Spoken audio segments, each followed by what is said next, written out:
Aujourd'hui, j'ai envie d'aborder avec toi une des qualités,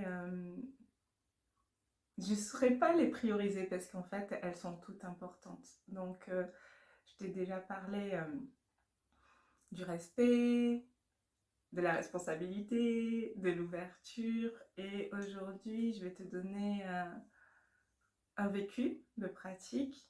Donc, c'était avec une enseignante pendant la formation à Cavalia. Donc, c'était avec Catherine Dardenne. L'enseignante en anatomie, qui transmet avec joie euh, l'anatomie et qui donne envie d'étudier l'anatomie. Donc rien que ça déjà, c'est exceptionnel.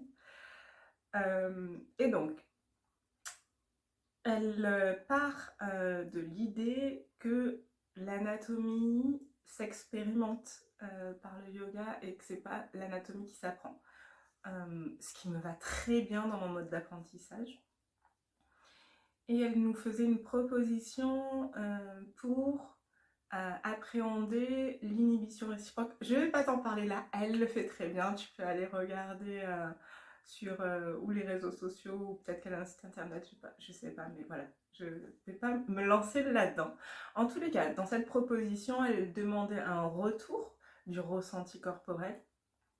Et dans la consigne qu'elle avait donnée pour pouvoir expérimenter ça, elle disait de contracter euh, une zone musculaire pendant, je sais pas, 3 respirations, 4 respirations, puis de la relâcher et de voir dans la posture s'il y avait une mobilité plus grande ou qu'est-ce qui se passait. Et donc, expérience personnelle d'Isabelle, le mot contracter, en fait, mon corps et mes pensées n'ont pas entendu le mot relâche. Donc, quand il y a eu l'invitation à relâcher, je me sentais encore dans la contraction et évidemment, j'avais absolument pas de mobilité pour aller plus loin dans la posture. Et je fais ce retour-là à Catherine qui accueille ce retour déjà et me propose de refaire à un autre moment voilà, ce passage-là, de voir ce que ça donne et ce que je fais le lendemain. Et là, évidemment, que tout se passe super bien, je gagne en amplitude et je fais un retour à Catherine en lui disant que, alors oui, moi les émotions ont beaucoup de place et que les mots ont des résonances et déjà prendre compte de ça en tant qu'enseignante que oui, nos mots, la façon dont on emmène les choses, même si c'est le cœur ouvert, selon les représentations et les filtres des personnes, ça peut être accueilli différemment.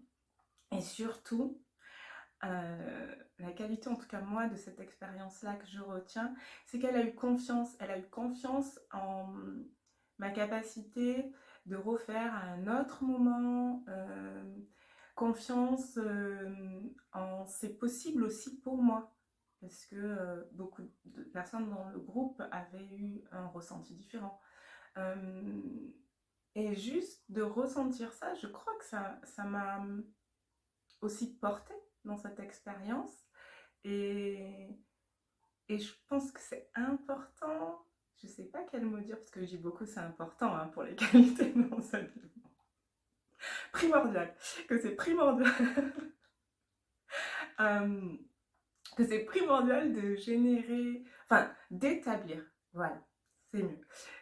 C'est primordial d'établir la confiance avec ses élèves et, et que ça aussi, cette confiance-là permet de cheminer dans le yoga, dans l'apaisement des pensées, dans euh, la capacité à écouter son corps.